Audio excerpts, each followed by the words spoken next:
Yes, Mr. Hodge. Commissioner, the next witness is Ms Weeks from ANZ. Ms Weeks in the hearing room.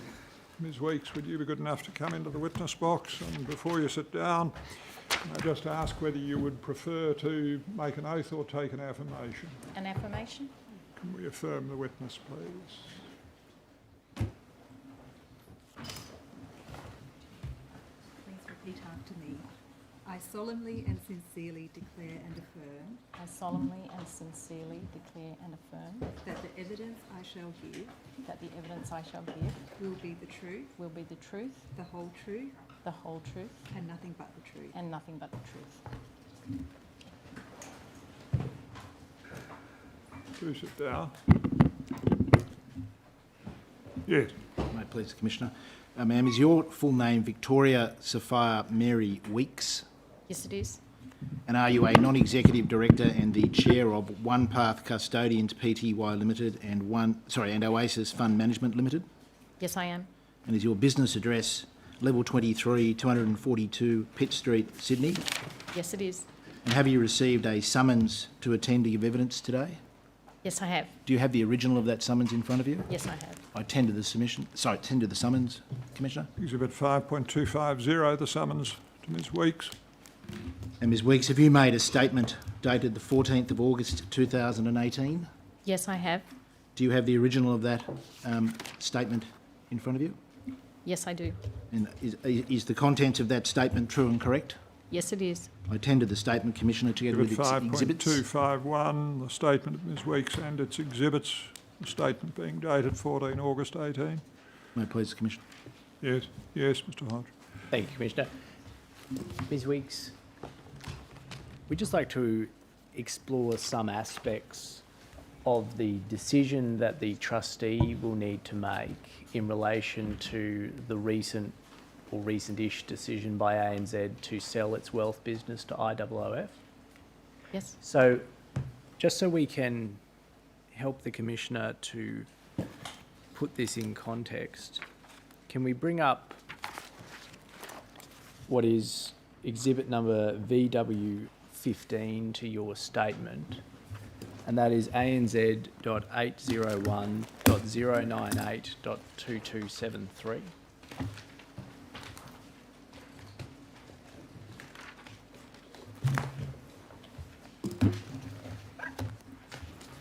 This is a briefing paper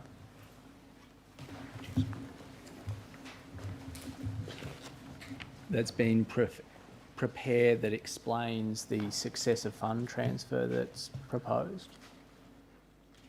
I should say, it at least contains a diagram that explains some aspects of the successor fund transfer. If we go over to page .2274. Yes, just so I can confirm, I'm looking at the right document. It's the front says Rice Warner briefing paper. Is that That's correct? correct, yes. Yes. Now, the present situation, is that accurately described in the first column there, which is there is presently a trustee, which is OnePath Custodians, and it is the trustee of 2 super funds? Yes, that's correct. And one of those funds is OnePath Master Fund. Yes, that's correct. And we'll come back to that in a moment. And the other is the Retirement Portfolio Service. That's correct. And is the Retirement Portfolio Service effectively like a superannuation wrap platform? Yes, similar to that.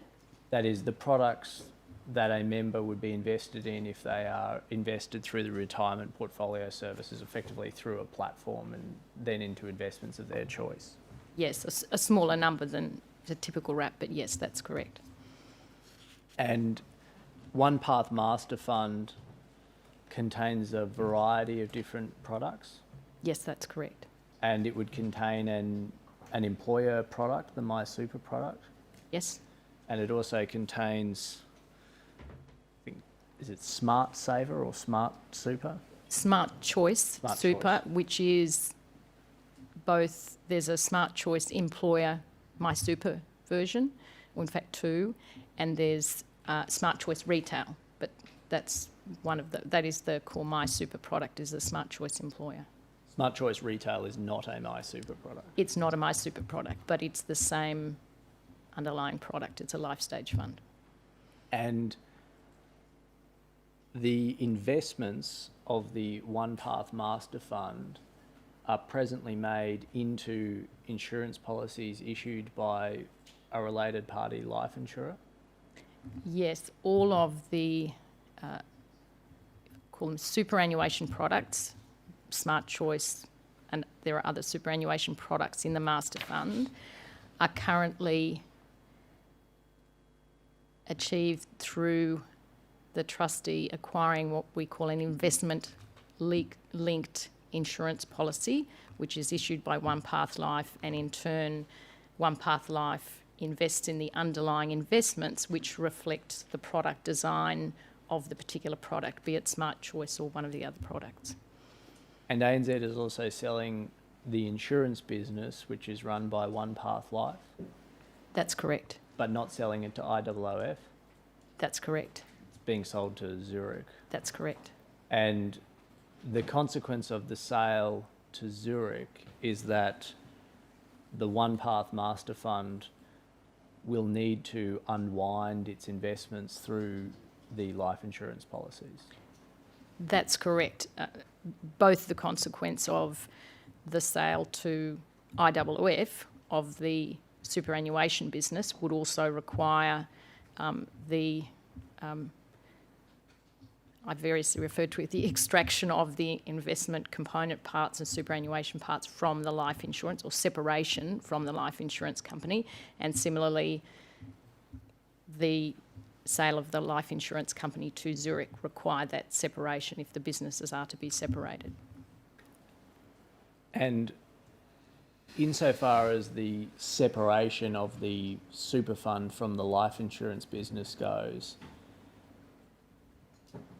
there might be some element of choice on the part of OnePath Custodians as to exactly what action it takes, but is it the situation that inevitably either it will choose to redeem its investment in the life insurance or in the investment-linked insurance policies, or it will be compelled to do so, or it will simply occur in some way at the hands of OnePath Life?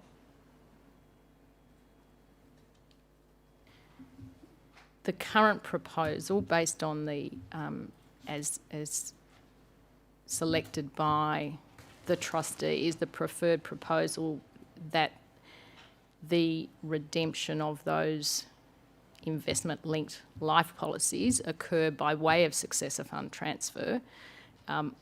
One of the significant benefits of that is that it has the benefit of legislation which provides relief from treating that separation as a capital gains or tax event.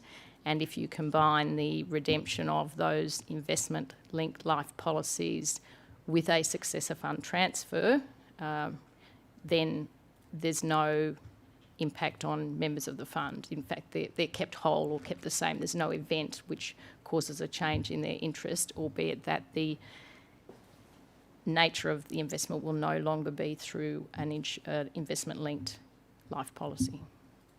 I understand. Let me attempt to say it back to you to make sure we're agreeing with each other. The preferred option for the trustee for capital gains tax reasons is that the delinking from the insurance policy investments occur by the means of the successor fund transfer from the OnePath Master Fund into the retirement portfolio service. Sorry, could you repeat that? The Apologies. preferred method for the trustee of delinking the OnePath Master Fund from the insurance policy investments is by successor fund transfer of the OnePath Master Fund into the retirement portfolio service. Yes, that's correct. At this stage, that is the preferred option, but we will be continue to go through a process to ensure that all components of that actually achieve the best outcome for members. But yes, that's the preferred option. And one of the reasons that that is the preferred option is because there are capital gains tax advantages for the members in doing it in that way. Yeah, you may describe them, yes, as capital gains tax advantages or more, that they just stay the same. There's no adverse impact out of that, correct? The advantage is that they're not No, disadvantaged. no disadvantage, correct. All right. And once that successor fund transfer happens, assuming that it does, there will only be one super fund operated by OnePath Custodians, the retirement portfolio service. That's correct. And OnePath Custodians will, as part of the IOOF transaction, be sold to IOOF. Yes, that's one of the preconditions, yes. And if we go to page .2275, so we can see that sketched out here in more detail. You start with 2 super funds, you then end up with only 1 super fund, that you start with ANZ, OnePath owning OnePath Custodians, that you finish with IOOF owning OnePath Custodians. Yes, Now, there's 2 aspects of the decision in relation to the successor fund transfer that we're interested in understanding. One is grandfathered commissions, and you've expressed a view about this in your witness statement. yes, So, to put this in some very small amount of context, can we bring up ANZ.800.697.7699?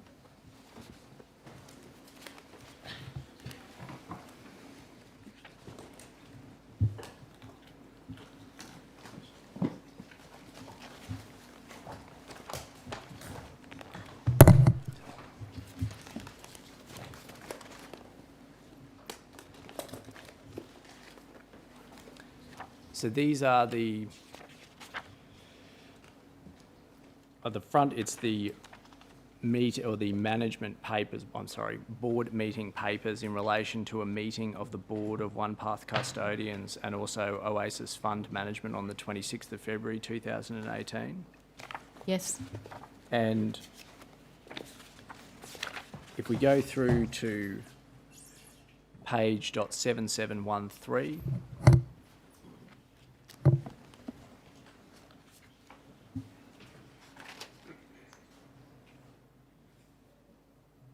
Do you want her to have a hard copy? I think one's about to be provided if you Okay, want. I'm content with that, I Commissioner. can yes. assist, Commissioner. Yes.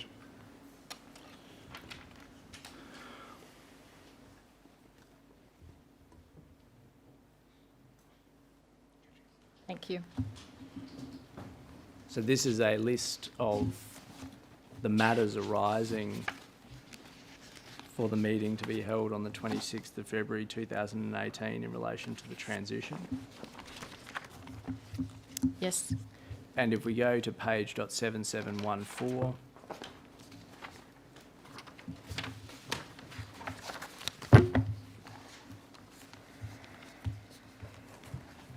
we see item number 16,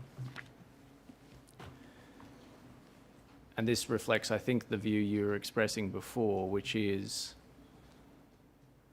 for OnePath Custodians to provide approval, and at this stage it's just talking about in principle approval, it will be conditional upon various matters, including being satisfied that it's in members' best interests for things to proceed.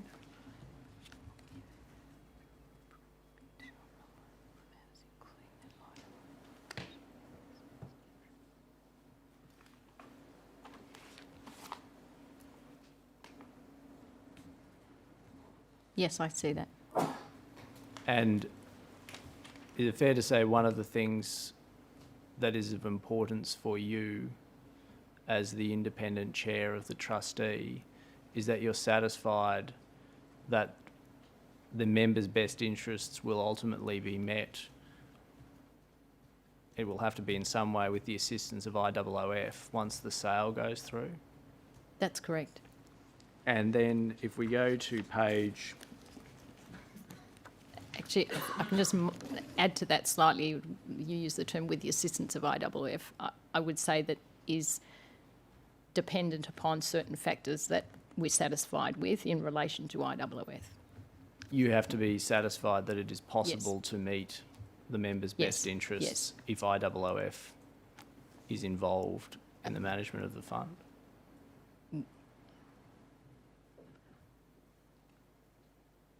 We recognise that there are certain matters that, in order to satisfy the members' best interest test, and to be satisfied it's in members' best interest, there are certain matters that, if you like, pertain to IOOF, whether it's with their assistance, but there's certain aspects that, if you like, it's not just the technical transaction I would describe, it's actually their view about the business and the future. IOOF's view about Yes, the business yes. and the future. Yeah. Yes. And then if we go to page .7754,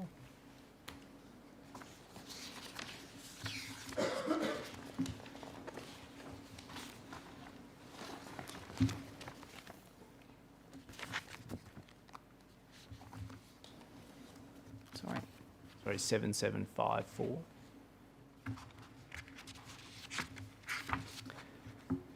So this is, have you got that up? Managed to find that, Ms. Weeks? Yes, I have it here. So I'm this just is gonna have a part look of the risk overview in relation to the proposals. at- Yes, And risk number 4 is advisor loss of revenue. yes, And what's explained is the risk flows if the successor fund transfer disturbs the FOFA grandfathering of commission arrangements. yes. I tender that document, Commissioner. Board meeting papers, OnePath Custodian, 26 February 18, ANZ 800 697 7699, Exhibit 5.252. And then if we go back to Exhibit BW29 of your statement, Ms. Weeks.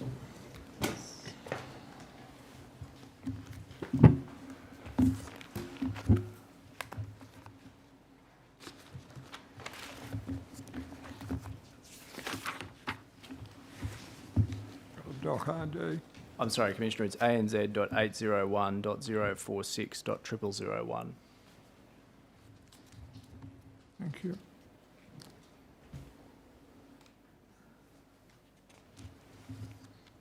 So this is a presentation prepared by certain parts of management in relation to what's referred to as Project Edison, which we understand refers to this entire transaction. Yes, that's correct. And it's for a meeting on the 29th of March 2018. That's correct. And then if we go over the page to .0002, this is part of the presentation, but you see this is item 6, Roman numeral 5, future of financial advice grandfathering. And what's set out there is an objective to receive legal confirmation that future of financial advice grandfathering relief carries across to the RPS. Yes, I acknowledge that. And there's an explanation that the present status is that OnePath Life pays commissions to advisors. That's correct. And so that's being paid by the life insurance company As the administrator for the custodian. out of the investments made with it through the life insurance policy, through the investment-linked insurance policies? Or you're not My sure? understanding is that all the fees that members pay for their products, the commissions are paid, any commissions are paid out of the payment by members of their fees for commissionable products, yes. I see. And it's explained that the current working assumption is that commissions will continue to be grandfathered. I acknowledge that that is what is noted there. I might provide a little bit of context. These are management papers that go to the board. The issue of grandfathering, or the impact of the transaction, the SFT, and the transaction of grandfathering was identified early in the transaction, early in the board's considerations, as far back as the 26th of February meeting and possibly before, and notwithstanding the fact that some of the management papers and even the legal advice, not legal advices, but the I guess assessment of risks referred to the issue of grandfathering as a risk, as though if grandfathering weren't maintained, that was a problem. On several occasions, including that first assessment, both I and others on the board queried those statements and said that that wasn't necessarily the view of the board, or an intention, or frankly a concern of the board, and that we continue to this day to await the detailed legal advice. I acknowledge that paper, and perhaps some of the earlier papers might lead you to believe that was actually a board view, and these papers were presented by management and the board, as say, on a number of occasions, until the full advices had been received, wanted to retain their position on that matter. I think you're quite clear in your statement that the view of management is not the view that you hold about grandfathering of commissions. I should put that a different way. You're quite clear in your statement that you don't accept as a matter of course that maintaining commissions is necessary or important if the successor fund transfer is going to go through. That's correct. And the point you're making is, when you look at a number of these documents, management seems to be saying that it is of critical importance that commissions are grandfathered. I think as you look at them, that's a possible interpretation. The focus seemed to be as a recognised component part of working through the transaction, that it was a matter that had to be considered about whether they were necessarily disturbed. I can't really give a view about what management did or didn't think. I really want to give a view about the board's approach to the issue. Well, at least in this presentation, we see under the heading impact of denial or delay, support from the advisor network is critical for the IOOF sale. I acknowledge that. That's what they've written. And you understand the view of management. We can go to some other documents that would help, but I think you're obviously across it. Seems to be that if commissions are not grandfathered, then the advisor network will not support the super fund or the sale.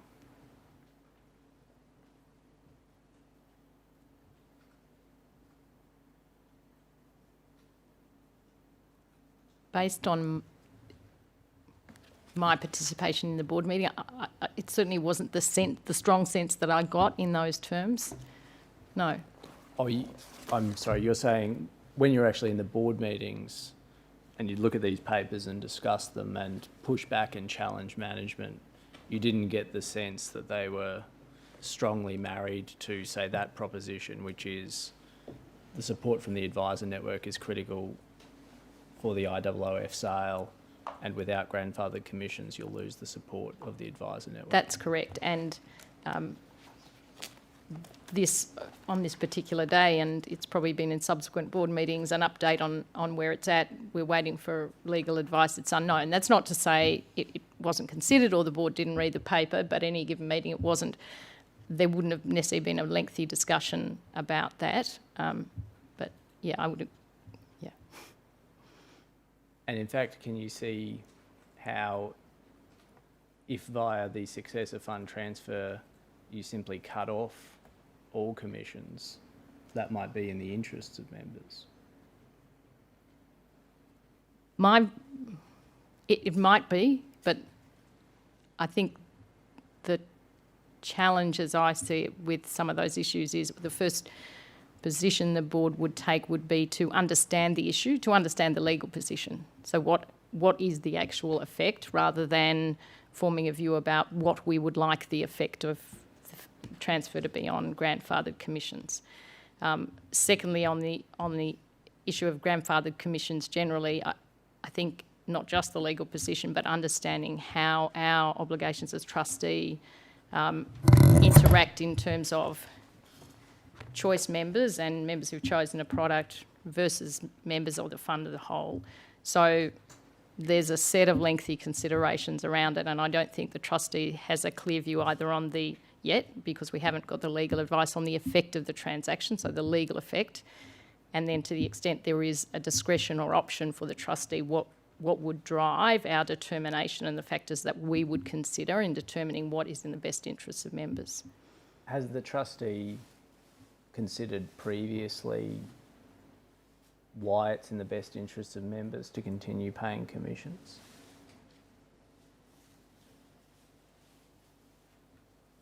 No, not in that specific manner, no. And so will part of the consideration that will now have to occur in relation to the successor fund transfer be whether it's actually ever in the interests of members to be paying commissions? Yes, that's correct. And in fact, as part of the advice that we will be receiving for the purposes of this matter, the effect of the transaction, we have also requested a deeper consideration, even in the status quo, about the retention or not of grandfathered commissions. Absolutely. And ultimately, you as the chair of the trustee and you and the other members of the board will make whatever decision you think is in the best interests of members in relation to commissions, regardless of what your parent company, whether it's ANZ or IOOF, wants. That is absolutely correct. And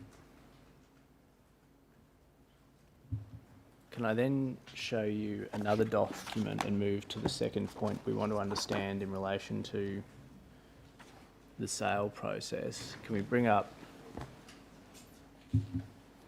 ANZ.800.697.8299?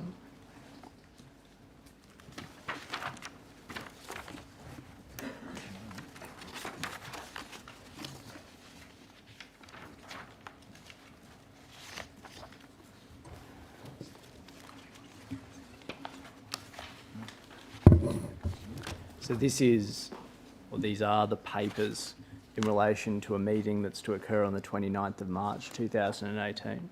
Yes. And if we go through to page .8314,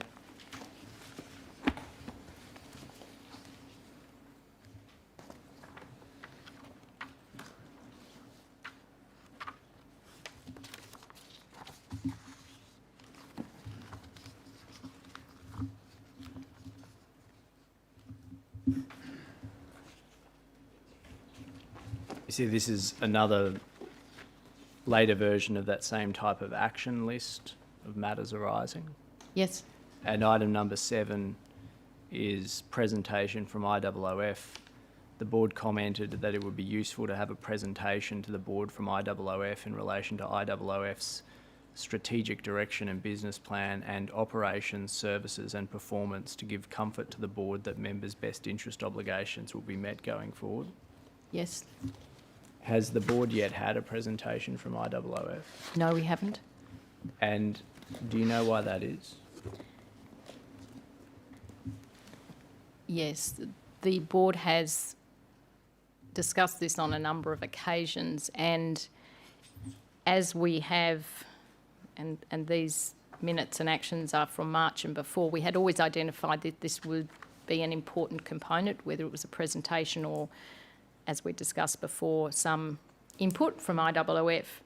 As we have, as a board and from the project team, progressed the planning of the successor fund transfer and all the considerations that go into that, we have decided, and we review this on an ongoing basis, that it would be better to seek input, if I could call it that, from IOOF at a later stage in the process.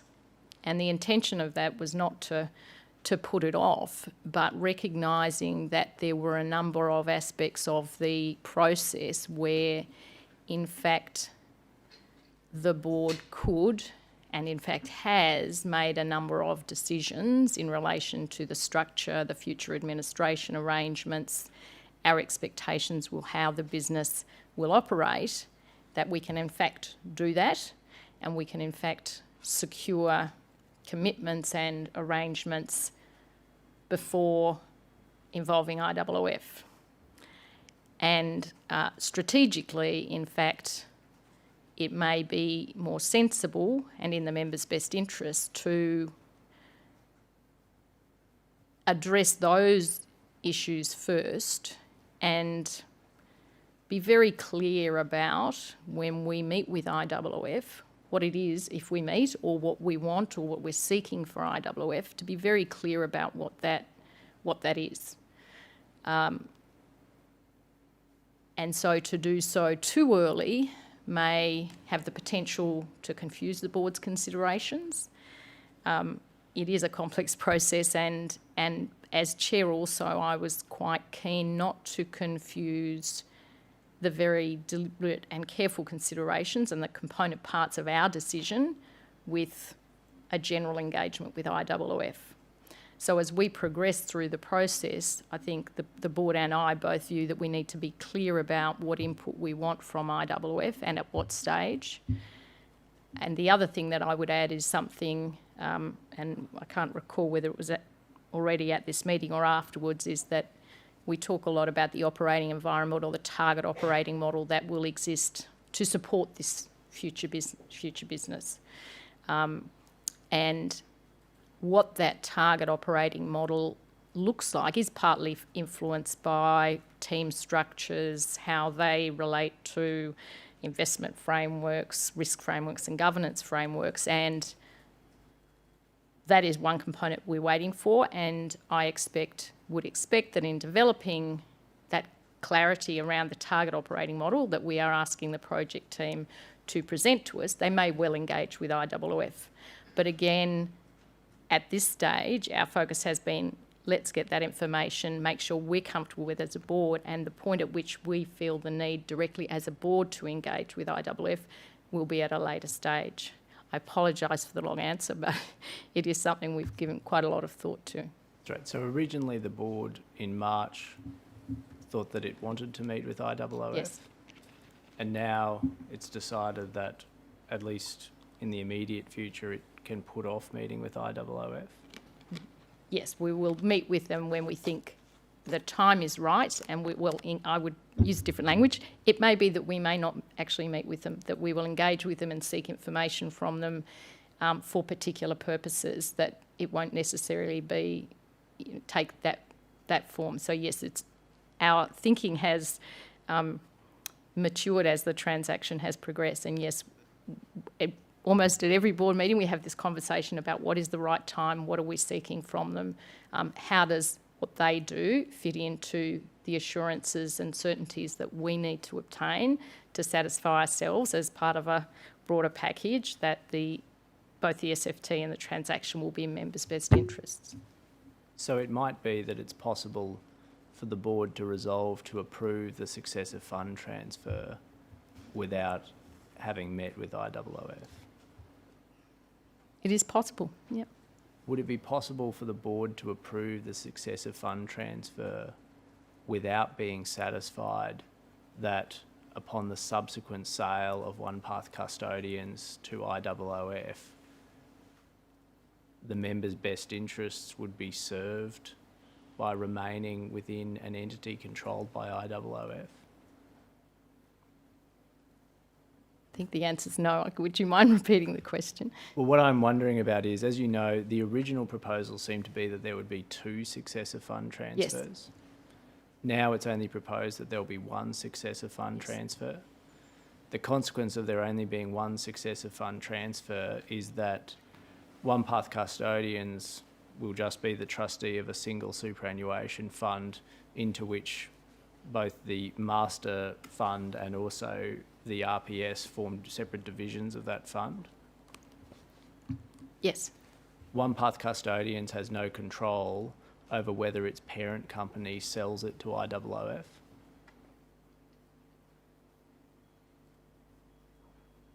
Once all the condition precedents are satisfied and the SFT occurs, yes. But the SFT is just the SFT of the master fund into the RPS. That's correct. And what I'm trying to understand is, now that there's just one successive fund transfer, and it's just a transfer of the master fund over into the RPS, is it necessary for the board to actually take into account at all what's happening with IOOF? The board's view is, yes, it is very much a consideration, absolutely. And so if the board wasn't satisfied that ultimately being within the IOOF group was in the best interests of members, then the consequence would be it wouldn't approve the successive fund transfer. That's correct. And one of the things the board has been doing, or one of the things the board has done, is to monitor and review some media stories about IOOF. Yes. And if we bring up ANZ.801.098.2251,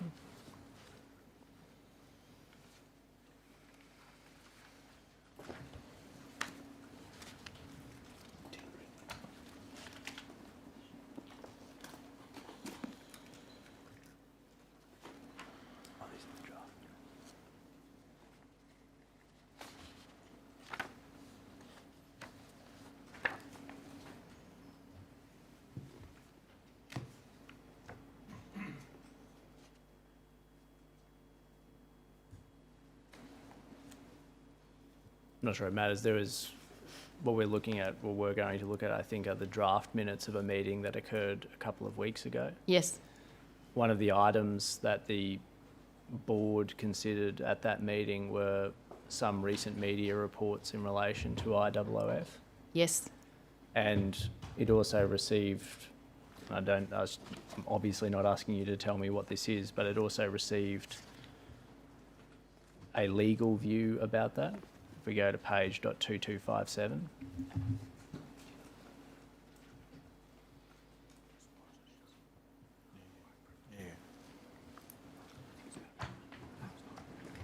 This is, as I say, the draft minutes, but this is...